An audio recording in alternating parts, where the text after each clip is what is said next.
이제 연말이라서 저희도 우리 해외 주식 투자자들이 어떤 종목 많이 담았나, 어떤 종목의 수익이 높았나 이런 것들 살펴보고 있는데, 그런데 하나 눈에 띈 게 최근에 이 소위 고배당 커버드콜 ETF라고 하는 종목들을 우리 투자자분들이 많이 파셨더라고요. 최근 한 달 동안도 많이 파셨고. 그래서 왜 그러나 봤더니 이 배당률은 높은데 이게 실제로 하락장에서 굉장히 고전하면서 토탈 리턴이라고 하는 이 전체 수익률이 낮아진 현상을 우리 투자들이 못 견디고 이 큰일 났다 이렇게 하신 분들이 많은 것 같더라고요. 그래서 오늘은 이 커버드콜 ETF 관련한 얘기를 실제로 업계에 계신 분들 통해서 한번 들어보고 정리하고 앞으로 길을 살펴보려고 합니다.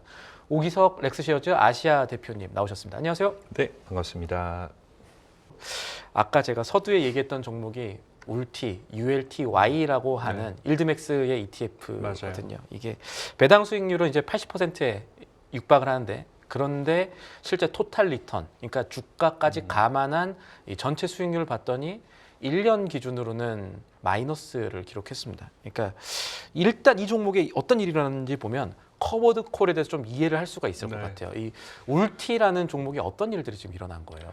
우선은 그 얘기를 드리면서 제가 또 드리고 싶은 말이 이제 제 예전 얘기도 좀 사실 드리고 싶은데, 좋습니다. 제가 2012년부터 이제 그 한국인으로 치면 약간 1점 거의 초창기 커버드콜 매니저였던 것 같아요. 제가 그래서 모신 거예요. 네, 사실 제가 뭐 커버드콜을 한국에서 제일 먼저 했다라고는 얘기할 수는 없지만 2012년부터 항생하고 H주 관련해서 이제 커버드콜을 운용을 했었었고요.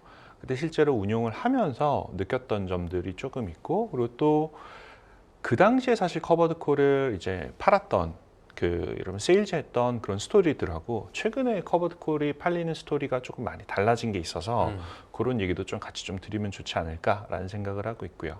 예전 같은 경우는 사실 커버드콜이라는 전략 자체가 보통 어떤 식으로 투자자들에게 어필을 했었냐라고 하면 이미 10년 전 얘기긴 하지만 그 당시는 커버드콜이라는 게 옵션을 계속 매도하면서 중간중간 현금 흐름을 만들기 때문에 하방을 좀 방어할 수 있는 장점이 있고, 또 동시에 전반적인 펀드 운용으로 봤을 때 변동성이 좀 낮아지는 효과가 있다라는 게 보통 이제 투자자들, 특히 기관 투자자들이었어요. 그때는 사실 개인들이 이해하기는 좀 어려운 상품이다 보니까 기관 투자자들 측면에서 변동성을 낮추고 뭐 기대 수익률을 어느 정도 유지하는, 그래서 좀 어려운 얘기지만 샤프 레이쇼가 더 좋아지는 그런 투자 상품으로 인식이 됐다라고 하면, 최근에는 사실 이제 그런 얘기들은 좀 많이 들어가고, 지금 당장 현재 시점에서 어느 정도의 분배율을 누릴 수 있는가라는 게 조금 더 중요해지는 그런 상품으로 조금 최근 들어서 그 운용사들의 마케팅 포인트가 좀 바뀐 게 아닌가라는 맞습니다. 생각이 들고요. 뭐 이런 것들은 뭐 운용사 전략일 수도 있고, 또 하나는 사실 시장 자체가 조금 예전과는 좀 많이 바뀌었어요. 타겟도 바뀐 게 요새는 젊은 사람들도 현금 흐름을 원하고 있거든요. 예전에는 노후 대비해서 이제 소득이 없을 때 꼬박꼬박 나오는 뭔가 필요하다라고 느끼시는 분들한테 대상으로 많이 했다면, 요새는 고배당 ETF나 배당 ETF, 사실은 커버드 콜이라는 개념보다는 배당 ETF로 이해하는 젊은 분들이 많아요. 맞습니다. 취업이 안 돼서 그럴 수도 있지만 여러 가지 지금 환경이 바뀌고 있긴 하거든요. 네, 지금 뭐 한국도 사실 그렇고 해외도 똑같아요. 해외도 똑같은 게 뭐 제2의 현금 흐름을 만들어내자라는 이제 거대한 그런 뭐랄까 목표 앞에서 이제 고배당 상품들, 뭐 초창기에는 사실 고배당 주식이 사실 더 유행을 했지만 최근에는 고배당 혹은 고분배율의 ETF들이, 커버드콜 ETF들이 각광 훨씬 더 많이 받고 있다라는 생각을 하고 있고요. 그 조금 전에 말씀해 주셨던 그 일드맥스의 상품 같은 경우는 장기 차트를 사실 보시면 많이 좀 내려왔어요. 많이 좀 내려왔고, 그리고 중간중간 운용 스타일도 몇 번 사실 바뀌긴 했는데, 뭐 제가 이해하는 선에서 우선 말씀을 드리자면 현재 기준으로는 주배당 하는 상품이고요. 그리고 그러니까 커버드콜에서 분배금을 매 주마다 지급하는 상품으로 좀 바뀌었고, 그리고 회사의 이름에서 사실 알 수 있듯이 토탈 리턴의 극대화라기보다는 일드, 분배율 자체를 극대화시키는 전략을 사용을 하고 있습니다. 일드 맥스니까. 일드 맥스니까. 사실 그거는 회사의 그 철학에 아무래도 녹아 들어갈 수밖에 없는 게, 미국에 있는 커버드콜은 전부 다 액티브 형태로 운영이 되거든요. 한국 같은 경우는 커버드콜 지수를 만들고 운용사가 그럼 운용사가 만든 지수에 따라서 운용이 되기 시작해요. 다르구나. 예. 네, 다릅니다. 근데 미국에 상장된 모든 ETF, 제일 유명한 제피, 잽큐 포함해서 뭐 일드맥스코도 그렇고 저희도 그렇고 타사도 다 마찬가지고 미국에 있는 모든 커버드콜 ETF는 액티브 형태로 운용이 되기 때문에 운용사마다 그 펀드가 어떻게 운용되길 원하는지 운용 방법이나 철학이 사실 다 달라요. 그래서 이런 부분들은 이제 한국보다는 조금 더 공부를 하시고 들어가시는 게 좋고 아무래도 이제 앞서서 제일 먼저 말씀드렸던 것처럼 커버드콜이라는 게 미래의 성장 가능성을 지금 옵션 매도라는 형태로 포기하고 현금화시키면서 가능성을 팔아서 현금으로 맞아요. 만드는. 가능성을 팔아서 현금으로 만드는데 그럼 이 가능성 어떻게 팔 것인가? 네. 이 가능성을 내가 전체 다 포기할 거냐? 아니면 일부만 포기할 거냐? 이 부분에 따라서 전체 다 포기하면 현금화 시킬 수 있는 폭이 훨씬 더 늘어나겠죠. 그러니까 줄 수 있는 분배율이 늘어나는 거고 반대로 나는 이걸 가능성을 다 포기하는 게 아니라 이 정도까지 난 가능성을 가져가고 일부만 포기하고 싶어 라고 하는 전략도 있거든요. 이런 경우는 분배율 자체는 낮지만 사실 주가 상승에 좀 더 동참할 수 있는 이런 것들이 있어서 이런 부분들이 최근에 이제 뭐 여러 가지 이제 채널들 유튜브 통해서도 다뤄지는 걸로 알고는 있지만 오늘은 조금 그 얘기를 조금 제가 아는 선에서 좀 깊게 드리고 싶어서 나왔습니다. 일단은 최근에 유튜브도 그렇고 네. 여러 가지 매체에서 커버드콜에 대해서 이런 현금 준 상품이 있었어 이렇게 가다가 지금 맞아요. 약간 부정적인 센티멘트가 더 많은 것 같아요. 그 중에 하나 대표적인 논리가 지수 상승률을 다 이길 수 없고 지수를 네. 이길 수는 없고 구조상 그리고 원금이 녹을 수 있고 특히나 아까 저희가 울티라는 케이스가 있으니까 울티 같은 경우에 배당을 주는 것이 네. ROC 그러니까 리턴 오브 캐피탈이라고 해서 내 자본 뺏어주는 네. 그러니까 수익을 주는 게 아니라 내 살을 헐어서 뼈를 주고 이렇게 되면은 몇 년 뒤에 어떻게 될지 모른다 뭐 이런 걱정도 하시는 분들이 많아졌거든요. 맞아요. 그래서 커버드 콜은 아예 안 하는 게 좋다라고 생각하시는 분들도 많아요. 네. 여기에 대해서는 실제 1.5세대 한 1.2세대 정도라고 할게요. 1.2세대의 분께서는 어떤 말씀을 드리고 싶으세요? 사실 그 커버드콜 관련해서 정확하지 않은 정보가 너무 사실 많은 것 같아요. 예. 제가 봤을 때는. 왜냐면 커버드콜 자체가 일반적으로 제일 많이 접하는 뭐 S&P 500 일반 추정하는 ETF라든지 나스닥 추정하는 ETF들은 간단하잖아요. 그 안에 들어있는 주식 가격이 상승하면 내 ETF 가격이 똑같이 올라가니까. 근데 커버드콜의 경우는 기초자산을 투자하면서도 동시에 아까 말씀해 주셨던 상승 가능성을 어떻게든 포기를 하는데 이 부분을 어떻게 운영하는지에 따라서 수익률 예측이 사실 조금 어려워요. 개인 투자자들의 경우는. 그래서 이런 부분을 좀 감안하고 보셨으면 좋겠고 그러면 많은 경우 커버드콜은 지수를 못 쫓아가는 게 사실 맞습니다. 예. 왜냐하면 커버드콜이라는 게 말씀하셨던 것처럼 미래의 상승 가능성을 내가 포기하고 운용을 하다 보니까 아무래도 이제 시장 대비는 초과 수익이 나긴 쉽지 않고요. 다만 이것도 전제 조건이 있어요. 예를 들어서 기초자산군이 굉장히 가파르게 상승하는 구간이다라고 했을 때는 상승분을 내가 포기하고 있기 때문에 당연히 기초자산만큼 못 쫓아갈 가능성이 있죠. 근데 그 역으로 그 상승분을 옵션 프리미엄으로 거의 1대1로 녹일 수가 있나요? 역으로? 1대1로 녹으신다고 하시는 거는 그러니까 예를 들어서 만약에 제가 네. 이건 좀 길 수도 있지만 170달러짜리 엔비디아 주가를 네. 우리가 미리 사놓고 거기에 네. 대해서 커버드 콜을 합니다. 네. 얘가 190달러에 오를 권리를 내가 예를 들어서 그럼 차익이 20달러니까 맞아요.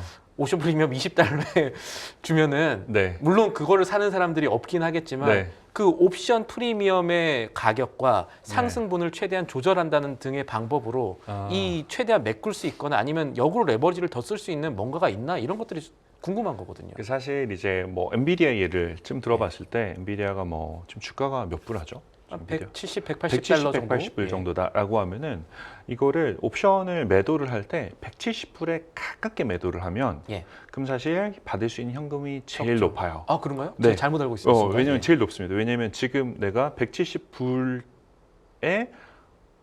170불 이상으로 예. 엔비디아가 상승하면 그 상승분을 예. 누가 가져갈 수 있는 권리를 파는 거기 그러니까 때문에 예. 옵션 가격은 두 개로 보통 결정이 되는데요. 첫 번째는 기초자산의 변동성, 엔비디아 변동성이 올라가면 올라갈수록 옵션 가격은 비싸져요. 두 번째는 이제 내가 그거를 몇 불에 그 권리를 매도할 것인가. 지금 170불이라면 190불일 땐 사실 그렇게 안 비싸고요.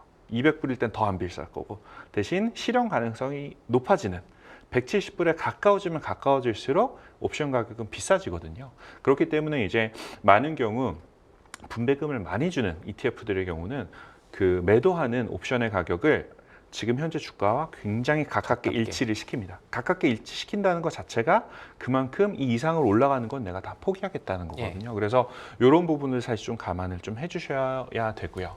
두 번째 이제 ROC로 조금 들어가면 ROC의 경우는 요거는 사실 투자자분들이 한국에서 생각하는 것처럼 재산을 깎아먹어서 드리는 거는 아니에요. 자본의 리턴이라고 하니까 자본 환급, 예. 리턴 오브 캐피탈이니까 우리말로 바꾸면 이제 자본 환급이 되지만 사실 자본 환급이라고 하는 게 뭐 예를 들어서 엔비디아를 다시 해볼게요. 예. 엔비디아 커버드 콜 ETF가 있다라고 하면 엔비디아 주식을 팔아서 주는 게 아니고요. 엔비디아 주식의 미래 상승 권리인 콜옵션을 매도하면서 프리미엄만. 옵션 프리미엄으로 발생한 현금을 지급하는 거거든요. 그럼 왜 이게 이렇게 헷갈리게 만들었냐라고 예. 할 수가 있는데 요것도 이제 미국 법상으로 조금 얘기를 해보면 미국 법상으로 보통 저희가 얘기하는 배당 있잖아요. 디비든드라는 배당은 거기에 포함될 수 있는 게 한 3개 정도가 있어요. 기본적으로. 첫 번째는 펀드 안에서 현금이 있다라고 하면 현금에서 발생하는 이자가 첫 번째고요. 두 번째는 현금에서 채권, 그러니까 펀드에서 채권을 들고 있다라고 하면 채권에 발생하는 쿠폰, 이자. 이 두 가지가 포함이 되고 또 하나는 기초자산은 예를 들면 엔비디아다. 그럼 엔비디아에서 지급하는 배당금까지가 미국 법상으로 디비den드로 포함이 됩니다. 이 안에는 옵션 프리미엄이 들어갈 구석이 없어요. 없네요. 예. 없어요. 그렇기 때문에 옵션 프리미엄은 미국 법상으로 여기서 발생한 현금 흐름은 배당으로 분류가 되는 게 아니라 자본으로 분류가 되기 때문에 이거를 분배금으로 지급할 때 사실 자본 환급이라는 형태로 나가는 것 뿐이지 이게 정말로 다시 엔비디아 레버리지로 엔비디아 커버드 콜로 들어온다라고 하면 엔비디아 주식을 팔아서 지급하는 게 아니니까 이 부분은 사실 그렇게 걱정하진 않으셔도 될 것 같아요. 그러니까 ROC에서 이제 우리가 돈 받는다고 해도 이게 재산 깎아먹기다라고 바로 하는 거는 사실은 틀린 말이 될 수가 있겠네요. 틀린 말이 될 수 있습니다. 다만 이제 또 투자자분들 입장에서는 재산 깎아먹지도 않는데 왜 이렇게 많이 빠져? 라고 하실 수 있거든요. 근데 그거는 커버드 콜을 어떻게 운용하는지에 대한 문제인데 아까 말씀드렸던 것처럼 170불일 때 옵션을 170불에 행사할 수 있는 옵션을 매도한다라고 하면 상승분을 전체를 다 포기하는 거예요. 그러니까 예를 들어서 커버드 콜이 운용되는 이걸 기간이라고 보면 예를 들어서 170불에 그대로 모든 걸 다 포기하고 운용을 했다라고 하면 그 엔비디아는 이렇게 상승한다라고 하더라도 커버드 콜은 다 포기했기 때문에 이렇게 옆으로 그냥 흐르겠죠. 그리고 시장이 하락하면 하락할 때는 또 같이 빠집니다. 커버드 콜은. 그리고 그 다음에 또 리밸런싱을 했는데 엔비디아가 상승을 해라고 하면 상승분은 이미 난 다 팔았으니까 또 옆으로 흐르고 그래서 계단식으로 계속 하락할 수가 있거든요. 이런 것들이 사실 계속 반복이 되다 보니까 이제 그 몇몇 ETF들에서 투자자분들이 예상했던 것과 너무 다르다라는 얘기를 하시는 중요한 이유인 것 같아요. 네. 이게 결국 옵션 프리미엄을 얼마나 잘 챙길 수 있느냐가 맞아요. 커버드 콜 전략의 어떤 핵심일 수가 있는데 맞습니다. 요거 약간 스튜피드한 질문일 수 있는데 커버드 콜이라고 하면 반대 네이키드 콜이라고 우리가 주식 안 사놓고 옵션 프리미엄만 발행해서 파는 경우들이 있잖아요. 있죠. 만약에 그럴 리는 없을 수도 있겠습니다만 이 커버드 콜 전략하는 곳에서 커버드 콜 옵션 프리미엄을 만약에 뭐 10,000 계약 해놓고 거기에 한 1,000 계약 정도 네이키드 콜로 하는 경우도 법상으로 가능하거나 아니면 그럴 수도 있나요? 법상으로는 사실 불가능하진 않을 것 같고요. 미국의 경우는 다만 이제 그렇게 운용하는 데는 전 사실 많이 없을 거라고 생각은 해요. 네, 왜냐하면 그렇게 되면 그 손실폭이 일부 구간에서 급등할 수 있거든요. 그렇죠. 네, 왜냐면 네이키드 콜이라는 게 커버드 콜이라는 게 뭐냐면 내가 가지고 있는 주식만큼 콜옵션을 발행하기 때문에 이게 주가가 급등한다라고 하더라도 저는 가지고 있는 주식에서 그냥 뭐 상세가 되는데 근데 이거를 네이키드 콜로 하면 기초자산이 없는 상태에서 콜옵션을 팔았기 때문에 옵션 프리미엄 팔 때는 나는 현금을 받지만 사실 이게 급등하는 구간에서 제 손실은 무한대가 되는 거죠. 그렇죠. 네. 급등하면 신나서 이거 바꿔주세요라고 하면 난 사서 갚아야 되니까. 네, 그래서 사실 이런 콜옵션을 네이키드로 운용하는 거는 저는 사실 거의 본 적은 없는 것 같고요. 개인 투자자분들도 사실 별로 안 하셨으면 좋겠다. 뭐 이건 드리고 또 싶어요. 다른 얘기였으니까 네. 전략과 관련된 네. 다른 얘기였으니까 저희가 이 커브드 콜 오늘 집중해서 얘기하고 있는데 네. 커브드 콜에서 언론에서 그동안에 어떤 얘기 많이 했냐면 횡보장에 좋은 상품이다라는 맞아요. 얘기를 많이 했어요. 근데 횡보장에 좋으려면 잘 안 움직이는 주식하면 될 것 같은데 사실 커브드 콜의 기초 자산이 아까 울티 같은 경우도 그렇고 네. 또 뭐 예를 들어서 콘이나 이렇게 코인 관련 그러니까 네. 변동성이 굉장히 큰 거를 기초 자산으로 움직인다는 말이죠. 맞아요. 근데 그게 그렇게 하면은 뭔가 모순이 있는 것 같잖아요. 횡보장이 좋다는데 변동성이 큰 상품을 기초 자산으로 만든다는 게 네. 이건 어떤 구조인 겁니까? 이게 사실 이게 횡보장에 좋다라고 하는 게 일반적으로는 맞는 말이기는 해요. 그리고 특히 이제 커버드콜 1세대들이 봤을 때는 그 당시는 횡보장이 당연히 좋고 그리고 하락장에서도 오히려 하락을 하지만 시장은 하락하지만 저는 콜옵션을 매도를 했으니까 하락분보다는 계속 콜옵션 프리미엄만큼 수익이 더 좋아지긴 하거든요. 근데 다만 지금 투자자들이 생각하는 거는 커버드콜 투자하실 때 그런 횡보장이나 하락장을 별로 생각하고 투자하진 않으시고 그렇죠. 이거를 통해서 내가 주가도 상승하고 그리고 또 분배금도 충분히 받을 수 있는 어떻게 보면 약간 고배당 상품에 대한 같은 예전 고배당 주식 뭐 한국에서 많이 했던 슈드 같은 ETF들 보면 그거는 커버드 콜 전략은 아닌 거잖아요. 그건 커버드콜 예. 아닙니다. 그냥 고배당 주식에 투자하는 ETF인데 보통 그런 것들이 한 3에서 4% 혹은 5% 가까운 수준으로 배당금을 연간 지급을 해요. 고배당 전략에 투자를 하게 되면. 근데 이게 지금 최근 커버드콜은 처음 나왔던 커버드콜이 뭐 제피, 잽큐 이런 예. 것들이 JP모건에서 나왔는데 한 2배를 주거든요. 10% 가깝게. 그리고 그 다음 나온 상품들은 20%, 30% 그리고 최근에 뭐 7, 80에서 100%까지 미국에 있는데 이렇게 굉장히 높은 분배금을 사실 주다 보니까 이제 투자자분들이 하락 혹은 횡보장이 유용하다라는 생각보다는 그냥 약간 오해가 될 수도 있지만 내가 예금하는 것보다는 이게 훨씬 낫겠다라는 식으로 사실 이제 투자를 하시다 보니 지금은 사실 하락장, 횡보장이 더 중요한 것보다는 제가 봤을 때는 현 시점에서 커버드콜 운용사들도 마찬가지고 투자자들도 잘 보셔야 되는 게 그럼 하락했다가 다시 상승할 수 있는 회복 탄력성이 있는가가 사실 지금은 커버드콜을 고르는 가장 중요한 그 포인트가 아닐까 싶어요. 예전과는 좀 다른 얘기입니다. 예금이랑 커버드 콜 그러니까 이자 주는 건 비슷하다고 생각하지만 네. 같이 생각하면 안 될 것 같거든요. 당연히 사실 달라요. 그래서 커버드콜 저도 이제 뭐 홍콩에서도 그렇고 다른 데 가서 얘기할 때 제일 먼저 드리는 말씀 중에 하나가 커버드콜은 예금 혹은 채권이 아닙니다 라고 말씀을 드려요. 예금 채권의 경우는 뭐 극단적인 경우를 제외하고는 제가 투자한 원본이 보장이 되잖아요. 거의 네, 예. 거의 뭐 100%는, 만기가 되건 예. 100%는 아니지만 그래도 거의 보장은 되는데 커버드콜의 경우는 투자한 시점부터 그 다음 날부터 바로 보장이 안 되거든요. 주가가 움직이는 거에 따라서 기초자산 가격이 변하기 때문에 어떤 경우는 굉장히 많이 상승하는 경우도 있고 어떤 경우는 굉장히 많이 하락하는 경우도 있어요. 다만요, 보통 저희가 얘기하는 분배금을 뭐 예를 들어서 좀 극단적인 숫자로 말씀드려 볼게요. 100%짜리 분배율을 보이고 있는 커버드콜이다라고 하면 이게 내가 투자한 시점에서 1년 동안 그만큼 준다는 게 아니라 그냥 그 현 시점에서 지금 내가 투자하는 시점에서 받는 분배율을 뭐 주배당이든 월배당이든 연환산했을 때 그게 100%가 된다라는 거거든요. 그러니까 뭐 예를 들어서 6개월 있다가 그 ETF의 주가 자체가 지금보다 50% 빠졌다라고 하면 똑같은 100% 분배율이라고 하더라도 제가 받을 수 있는 돈은 절반밖에 안 됩니다. 기초 자산이 50% 빠졌기 때문에, 그러니까 ETF 가격이 50% 빠졌기 때문에. 그래서 이런 것도 좀 고민하시고 투자하시면 좋을 것 같아요. 네. 그러면은 사실 제가 드리고 싶은 질문들을 이제 조각들을 맞춰가는 과정이었는데 네. 지금 시장에서 이 커버드 콜과 관련해서 가장 큰 오해라든가 바로잡아야 할 네. 부분이 투자 측면에서 있다면 어떤 거라고 보세요?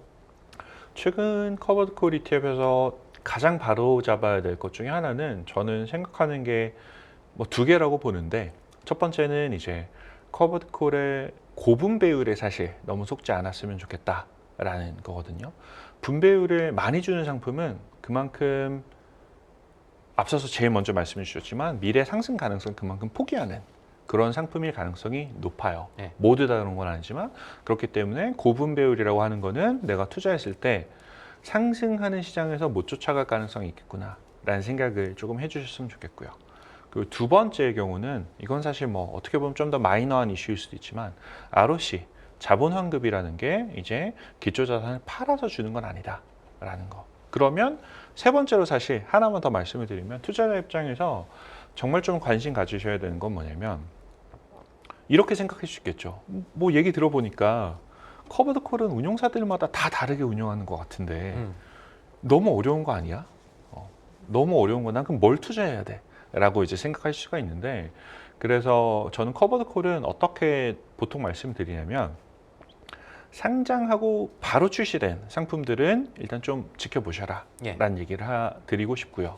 뭐 최소한 6개월에서 한 1년 정도는 운용을 한 상품들의 토탈 리턴 아까도 말씀 주셨던 것처럼 주가 플러스 분배율을 다 합친 예. 이제 토탈 리턴을 보고 아 이건 이런 식으로 운용이 되는구나 라는 이제 그 생각을 하시고 투자하시는 게 훨씬 좋지 않을까라는 생각이 들어요. 그래서 그 뭐 여러 가지 유튜브에서도 다양한 이야기들이 많이 나오긴 하지만 결국은 유튜브에서 예를 들어서 뭐 이 상품이 좋은 거야라고 해서 바로 투자하시기보다는 그럼 그 상품 이거 한번 내가 찾아봐야겠는데 그러면 뭐 미국의 운용사라든지 예. 뭐 다른 운용사 홈페이지 들어가서 이게 어떻게 운용되는지 실제 성과는 어떤지 그리고 뭐 여러 가지 최근에 성과 비교하는 사이트들이 많은 걸로 알고 있어요. 들어가셔서 한번 보시고 그걸 바탕으로 의사결정을 내리시는 게 좋지 않을까라는 생각이 듭니다. 그렇죠. 국내에서는 뭐 ETF 체크 같은 뭐 맞아요. 사이트도 있고 여러 네. 가지 검증할 것도 있는데 사실 참 재밌는 게 어떤 제품이든 상품이든 출시 초기에 가장 많이 알려지게 되거든요. 그때 맞습니다. 약간 사고 싶지만 마음을 약간 가라앉히고. 요거는 이제 일반적인 투자들이라면 마음 가라앉히는 게 좋고요. 예. 나는 ETF의 운용 방법에 대해서 충분히 잘 알 것 같아 라고 하시는 분들 예. 이 조건에서는 어디로 걸고 싶냐면 보통 ETF 운용사들이 상품을 어떻게 운영하는지 100%다 보여주진 않아요. 왜냐하면 액티브하게 운영된다라고 했잖아요. 예. 그래서 회사마다 다 조금씩 다르고 시점마다도 조금씩 달라져요. 운영 방법 자체가. 이제 그러다 보니 그 ETF 운용사들이 다 공개하는 게 뭐냐면 매일매일 그 포지션을 공개하거든요. 난 지금 어떤 종목에 투자하고 있고 어떤 콜옵션을 어떻게 매도했어라는 게 다 나와요. 예. 근데 그걸 보고 이해하실 수 있는 분들은 바로 들어가셔도 돼요. 어렵습니다. 지금 웃으시는 걸로 봐서는 네. 많지 않을 거야라고 많지 생각하시고. 않을까. 저도 사실 잘. 예. 최근 출시된 상품들은 미국에 있는 커버드콜들은 그 저희가 오늘 말씀드렸던 단순한 커버드콜의 예. 형태에서 한두 단계 사실 더 나가서 운영되는 경우들이 많아요.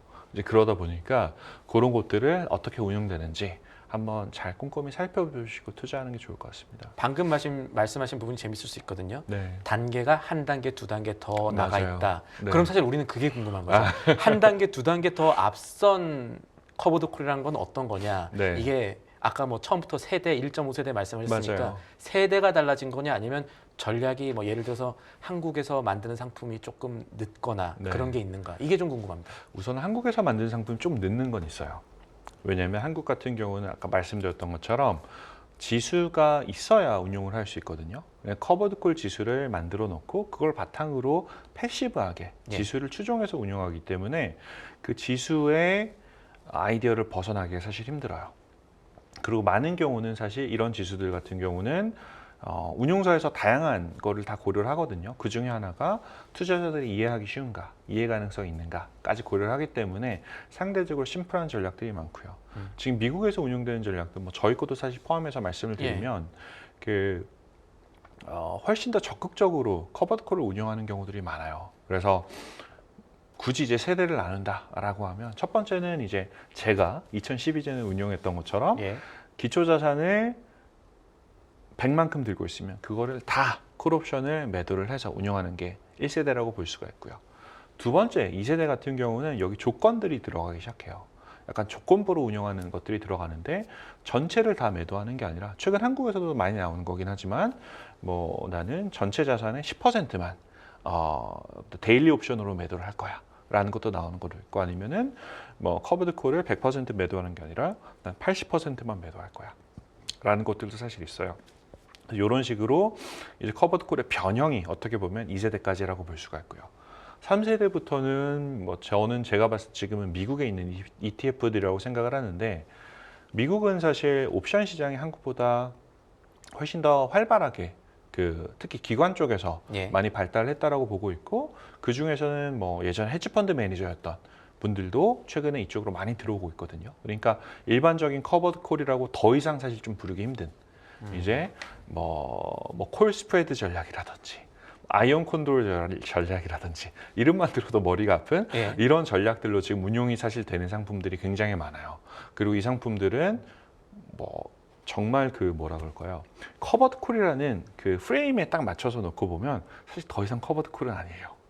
이런 상품들이 사실 지금 미국에서는 많이 운영이 되고 있어서 최근에는 미국에서는 이제 이런 걸 어떻게 바꿔서 부르냐면 옵션 기반 인컴 전략이라고 불러요. 옵션 인컴 ETF가 네, 이런 거다. 예. 맞습니다. 그래서 콜 옵션은 콜 옵션 매도 하나만 사실 거기에 해당이 되는 건데 콜 옵션 매도에다가 여러 가지 전략들을 막 더 섞다 보니까 이제 옵션 기반의 인컴 전략이라는 것들이 최근에 미국에서 한국 투자자들이 보통 투자하는 커버드 콜이 실질적으로는 최근에 세대를 넘어서 좀 많이 진화를 했다라고 볼 수 있을 것 같아요.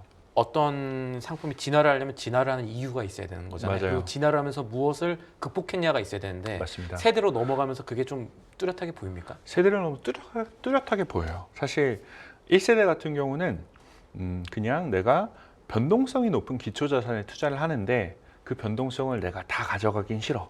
그래서 변동성을 내가 현금화 시킬 거야 라는 이게 좀 안정적인 이제 포트폴리오를 만드는데 중점을 줬던 게 1세대 커버드 콜이라면 2세대부터는 나는 1세대 커버드 콜이 괜찮지만 상승장에 참여를 잘 못해. 그렇기 때문에 상승장에 지금보다는 조금 더 많이 참여할 수 있는 커버드 콜 전략을 운영을 할 거야가 2세대가 되는 거고요.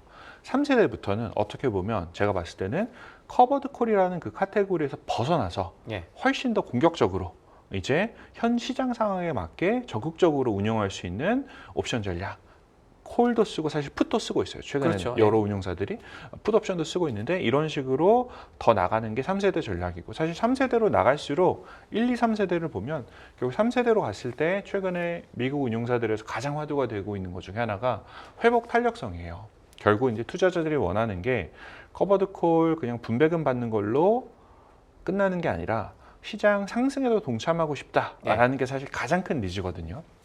이런 부분들을 만족시키기 위해서 한국뿐만 아니라 미국도 사실 마찬가지고요. 이런 것들은 그래서 다양한 이제 운영 전략을 만들고 있고 저희 회사 케이스로 좀 얘기를 들어보자면 뭐 최근에 한국에서 좀 많이 투자하시는 ETF 중에 하나가 NVII 혹은 TSII라고 예. 엔비디아 혹은 테슬라 개별 주식 커버드 콜 한국에서 최근에 많이 하고 계시는데 이 상품들 같은 경우는 어떤 식으로 좀 운영 전략을 바꿨냐라고 하면 레버리지를 좀 사용을 해요. 그래서 1.25배 레버리지를 사용을 하고요. 테슬라 1.25배, 엔비디아 1.25배 레버리지를 사용을 하고 콜옵션 매도를 할 때는 전체 다 매도하는 게 아니라 절반만 사실 매도를 해요.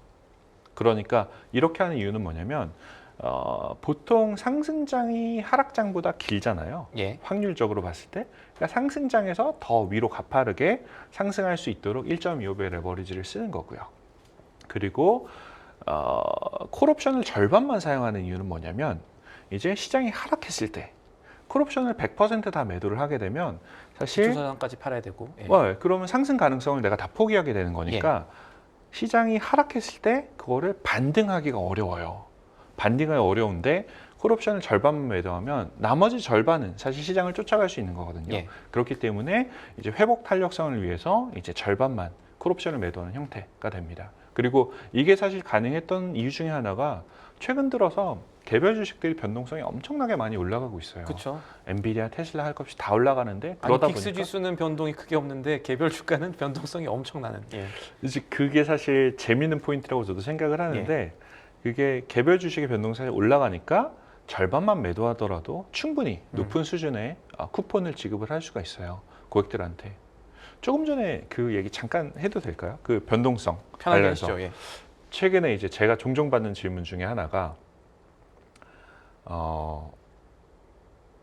시장이 지금 거의 올타임 하이잖아요. 그렇죠. 조금 내려오긴 했지만 올타임 하이인데 투자자들이 체감하는 변동성은 너무 높아요. 이게 왜 이렇게 됐을까? 예전 같은 경우는 시장이 올타임 하이로 가면 거의 뭐 빅스 지수는 12, 13까지 떨어져야 되거든요. 지금 근데 뭐 걸핏하면 20을 넘나드는 예. 변동성을 가지고 있는데 이게 시장은 사실 상승했지만 그 안에 섹터별, 개별 종목별로 그 분포가 너무 커져 버렸어요. 최근 몇 년 사이에. 이게 사실 어떻게 보면 현재 시장에서 실제 개별 투자자들이 느끼는 변동성이 높은 이유가 이런 개별 주식 수익률의 분포가 높아졌다라는 것뿐인데 때문인데 이게 사실 어떻게 보면 개인 투자자들이 예전보다 훨씬 더 많이 시장에 참가했기 때문이다라고 해석하는 그런 사람들도 있어요. 그러면 이런 현상이 있으면 이 현상을 사실 활용할 수 있는 방법을 찾아야 되는데 저는 그 활용할 수 있는 방법 중에 하나가 역시 커버드 콜이라고 생각을 해요.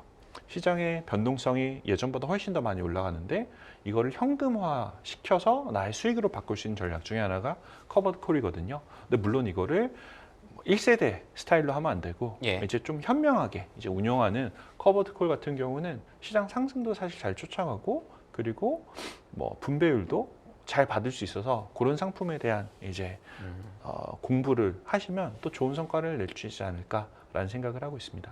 공부하면 너무 좋은데 저희 네. 투자자분들은 이제 네. 저희 방송이라든가 그렇죠. 오늘 내용 보시고 바로 궁금해지는 게 네. 자, 그렇다면은 어떤 게 유용한가요? 근데 이 질문을 사실은 조금 더 세분화해서 말씀드리면 네. 말씀하신 대로 지금 미국 증시는 변동성이 높아졌습니다. 그리고 금리 인하기가 다가오게 되면은 아무래도 맞아요. 지금보다 조금 더 갈 가능성 역시도 월가에선 배제하지 않는 네. 것 같아요. 네. 이런 시나리오가 맞다면 아까의 변동성 장에서 커버드 콜이 유용할 전략이 될 수 있다고 보신 거잖아요. 네. 그러면은 순수하게 이제 업계인 혹은 투자자의 관점으로 단순하게 당연히 MBII 좋고 TSII 좋겠지만 네. 지금 상황에서 주목할 만한 커버드 콜 ETF라든가 이런 상품군들이 있는지 약간 규칙을 들을게요. 렉스 쉐어즈 빼고 가죠. 렉스 쉐어즈 뭐 좋습니다. 좋으니까 당연히 좋겠죠. 네. 아니, 농담이지만 정말로 좀 객관적이라고 하면 네. 그렇게 하면 조금 지나친 말씀이 될지 모르겠는데 좋아요. 한번 네.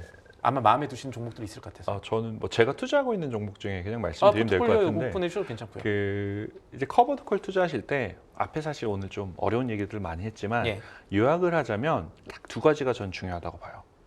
왜냐면 커버드 콜 말씀드렸던 것처럼 장기로 못 쫓아갈 가능성이 있잖아요. 그렇기 때문에 기초 자산을 뭘로 선정하는지가 굉장히 중요해요. 기초 자산 자체가 성장성이 좋은 종목들에 투자를 하셔야 돼요.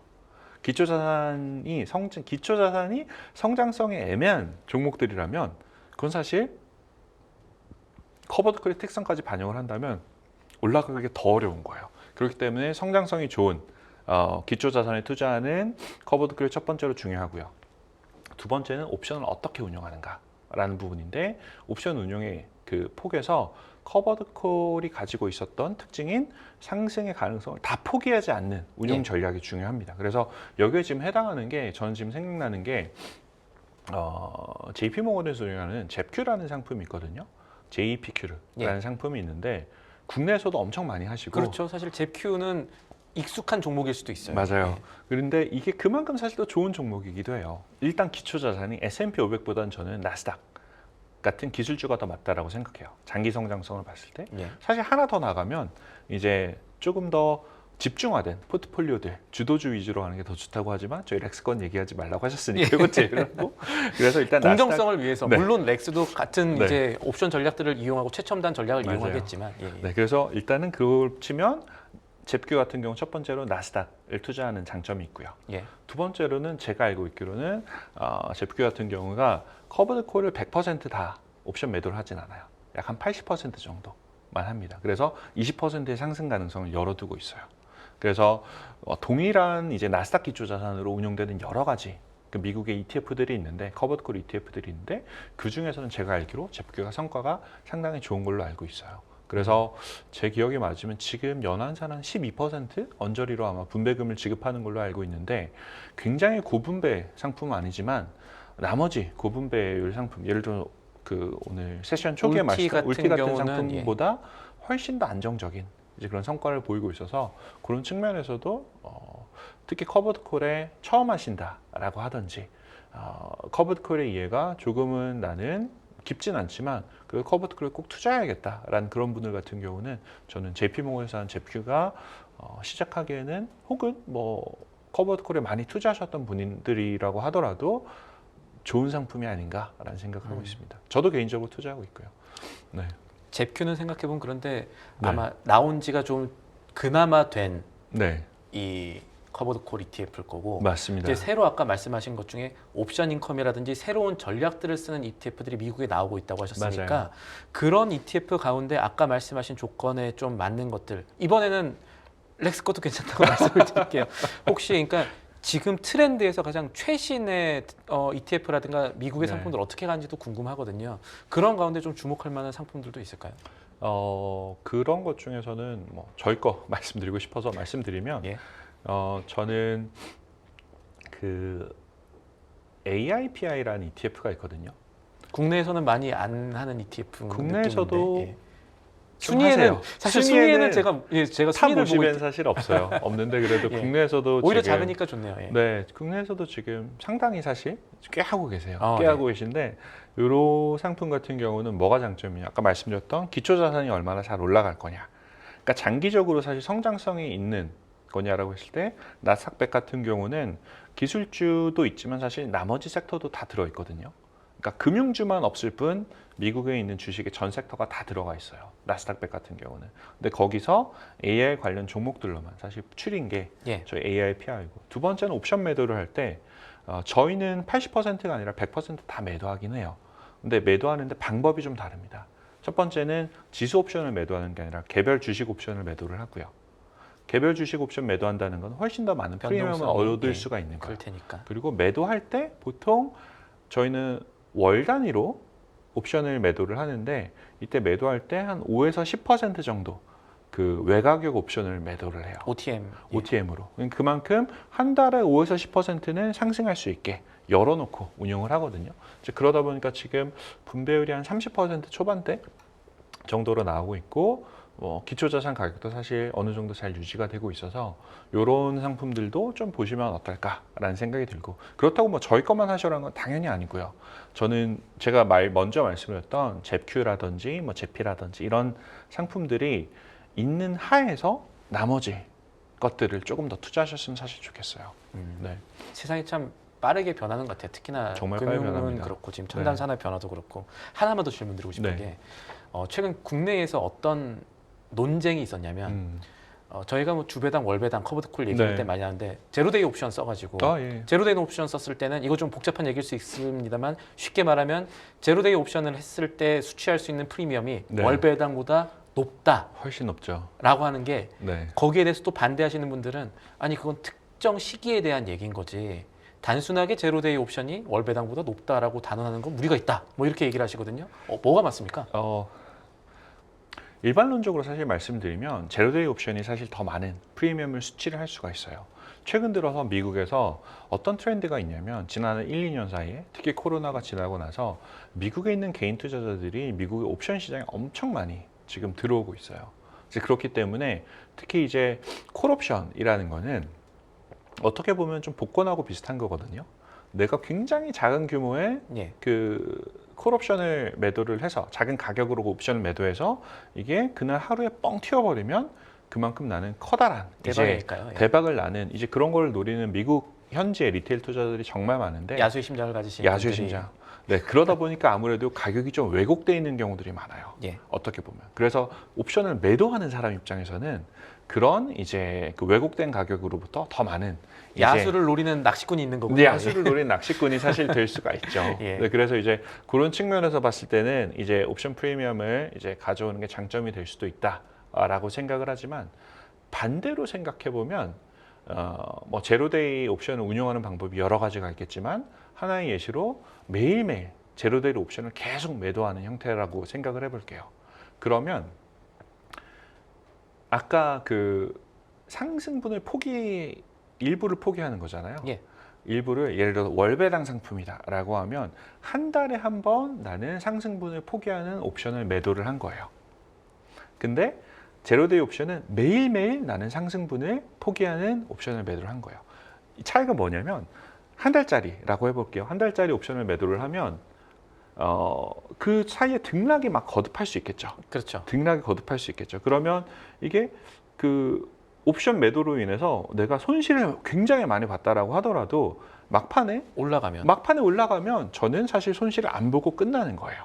요 한 달 동안. 예. 근데 매일 단위로 하게 된다는 거는 매일매일 그 어떻게 움직이는지에 따라서 그렇죠. 저의 그 손실이 확정이 되거든요. 그래서 매일매일 예를 들어서 매일매일 하락을 계속한다 라고 하든지 아니면 뭔가 등락하다가 장 막판에도 꼬꾸라진다라고 하면 그때그때 저는 손실이 사실 확정이 나는 케이스가 돼요. 그래서 이제 제로데이 옵션 같은 경우는 수취할 수 있는 현금은 훨씬 높지만 내가 상승분을 포기해야 되는 베팅의 빈도가 엄청나게 많기 때문에 사실 장기적으로 보면 이제 나머지 상품들보다 성과가 안 좋을 수도 있습니다. 네, 그래서 이런 것들을 생각해 보면 이제 그 투자하는 기간 동안 시장이 어떻게 움직였는가가 굉장히 중요해지는. 혹은 그걸 상품 중에 운용하는 하나예요. 액티브 매니저가 굉장히 아, 엄청난 맞아요. 사람이던가. 예, 예. 네, 그래서 운용사의 노하우가 정말 중요한 전략 중에 하나가 최근에 나온 아마 제로데이 옵션 관련한 ETF들이 아닐까라는 생각을 하고 있습니다. 네, 굉장히 정리를 잘 해주셔가지고. 너무 어려웠을 것 같아요, 지금 사실. 아니 근데 어려웠는데 나는데. 저희가 네. 대표님께 속된 말로 뽑을 수 있는 거는 뽑은 것 같아요. 사람들이 모르고 있던 것들을 짚어냈고 네. 그리고 실제 업계 사람들이 보고 있는 측면들을 저희가 일단 가감 없이 저희가 네. 방송으로 담아냈으니 네. 분명히 저희가 하는 말이 어렵다고 생각하시는 분들도 계시겠지만 아하 그렇구나라고 하실 분들이 전 분명히 오늘 말씀에 네. 있을 것 같습니다. 네. 너무 감사해요.